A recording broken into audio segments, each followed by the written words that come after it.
মহান জাতীয় বিপ্লব সংহতি দিবস উপলক্ষে চাকরি উপজেলা পৌর বিএনপি অঙ্গ সহযোগী সংগঠনের উদ্যোগে আজকের এই জনসভা এবং র্যালিপূর্ব জনসভার সম্মানিত সভাপতি উপস্থিত বাংলাদেশ জাতীয় দল চাকরি উপজেলা শাখার বিভিন্ন পর্যায়ের নেতৃবৃন্দ কিছুক্ষণ পর আমাদের মাঝে উপস্থিত হবেন।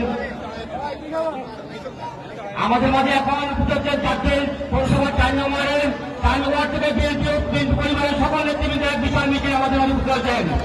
চাকরির 4 নম্বর ওয়ার্ড তারই মাধ্যমে আমরা তাদের অভিনন্দন জানাই। চাকরির পৌরসভা 4 নম্বর ওয়ার্ড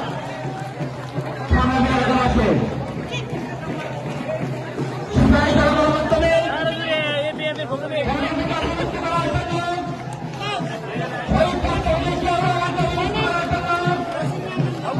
Oh, my God.